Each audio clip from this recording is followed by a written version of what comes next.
Good morning, students. Today we will start our new chapter, part 14. शीर्षक है लालच की कीमत। बच्चों, यह एक कहानी है जिसमें बताया गया है कि लालच बहुत बुरी चीज़ है। बच्चों, लालच एक ऐसा चीज़ है जो हमेशा बुरा काम करवाता है, जैसे कि चोरी करना। तो बच्चों, इस कहानी में बताया गया है लालच का क्या कीमत चुकाना पड़ता है। तो आओ इसे हम लोग पढ़कर जाने। पुराने ज़माने में एक राजा था। उसका एक बहुत ही चतुर मंत्री था जो हमेशा सही सलाह दिया करता था।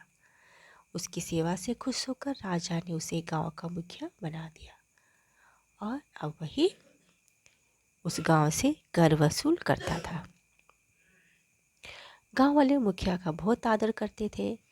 वे उसकी सोच समझ तथा उसके निर्णयों पर पूरा भरोसा करते थे। वह जो भी उन्हें करने को कहता वे तुरंत मान जाते। कोई भी उसके बात को नहीं टालता था। किंतु मुखिया बड़ा लालची था। उसकी इच्छा थी अधिक से अधिक धन कमाने की। और मुखिया के इस अवगुण के बारे में गांव वालों को कोई ज्ञान नहीं था। धन कमाने का लालच में आकर मुखिया ने जंगल में रहने वाले डाकुओं से दोस्ती कर ली। फिर उनके साथ मिलकर गांव को लूटने की योजना बना डाली।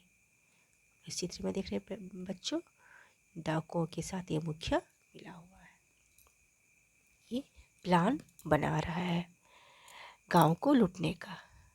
उसने डाकुओं के सरदार से कहा, मैं गांव वालों को किसी बहाने जंगल ले आऊँगा और तुम लोग गांव में घुसकर उनके घरों को लूट लेना और बाद में लूटकर सारा सामान हम बराबर बराबर बांट लेंगे।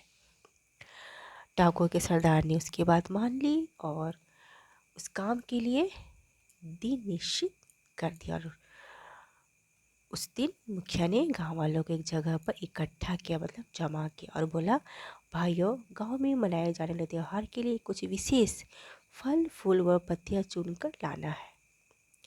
इस काम को पूरा करने के लिए सभी गांव वालों का मेरे साथ चलना जरूरी है, क्योंकि मैं चाहता हूँ कि इस पुण्य के काम में सभी हाथ बटाएं, ताकि देवता इस गांव पर प्रसन्न हो और सुख शांति दे। गांव वालों ने उसकी बात मान ली। किसकी बात मान ली? मुखिया की बात मान ली और सब उसके साथ जंगल की ओर चल दिए। जब सभी गांव से जंगल जा पहुंचे तो डाकू तुरंत गांव में घुस गए और घरों से कीमती सामान और जानवर तक ले गए। उसी दिन दूसरे गांव से एक व्यापारी उस गांव में व्यापार करने के लिए आया। जब उसने सारे मकान खाली देखे तो वह गांव वालों के वापस लौटने की प्रतीक्षा करने लगा। जब वह गांव में खड़ा था तभी उसे सामान और जानवर लिए डाकू भागते दिखे। फिर उसने देखा कि दूसरी तरफ से मुखिया गांव वालों के साथ चला आ रहा है। वह बार बार गांव वालों को ढोल बजाने को कह रहा है। यह मुखिया की एक चाल थी। वो चाहता था कि ढोल की आवाज़ सुनकर डाकू गांव से बाहर भाग जाए। जब गांव वाले वापस आए तो घरों का सारा सामान और मवेशी चुरे हुए देखकर स्तब्ध रह गए। वे रोने चिल्लाने लगे। मुखिया भी दुखी और चिंतित होने का दिखावा करने लगा। वह बोला, भाइयों, यह तो बहुत बुरा हुआ। वे दोषियों को पकड़ना होगा और उन्हें दंड दिलवाना होगा। व्यापारी मुखिया की सारी चाल समझ चुका था। मुखिया की बात सुनकर वह उठ खड़ा हुआ और बोला, भाइयों, आपके गांव का यह मुखिया धोखेबाज है। इसने ही आप लोगों से ढोल बजाने को कहकर डाकुओं को अपना सारा सामान लेकर भागने में मदद की है। यह डाकुओं से मिला हुआ है। गांव वाले जो काफ़ी नाराज़ थे वे शीघ्र ही राजा के पास जा पहुँचे। जब राजा ने मामले की जांच कराई तो सारा सच सामने आ गया। मुखिया दोषी पाया गया। राजा ने मुखिया से कहा, तुम्हें इस अपराध के लिए कठोर दंड दिया जाएगा, मतलब कठोर सजा दिया जाएगा। तुम्हारी सारी उपाधियां छीन ली जाएंगी। सब सुख सुविधाएं भी वापस ले ली जाएंगी। यह लालच तुम्हें बहुत महंगा पड़ेगा।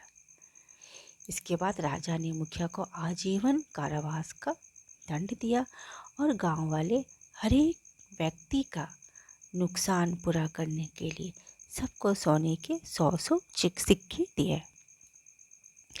बच्चों, इस कहानी को पढ़कर हमें यही शिक्षा मिलती है कि चोरी करना एक अपराध है। चोरी करने की आदत से हमेशा बचकर रहना चाहिए। अतः घर में, स्कूल में या अन्य कोई और जगह चोरी करने की बात अपने मन में कभी भी नहीं लाना चाहिए। बच्चों, यहाँ पर कठिन शब्द और उनके अर्थ दिए गए हैं। इन्हें अपने स्कूल की हिंदी की कॉपी में लिख लेना है और उसे अच्छी तरह से याद करना है। बुक का जो एक्सरसाइज है, ये प्रश्न उत्तर, इसे हम लोग अगले वीडियो में देखेंगे।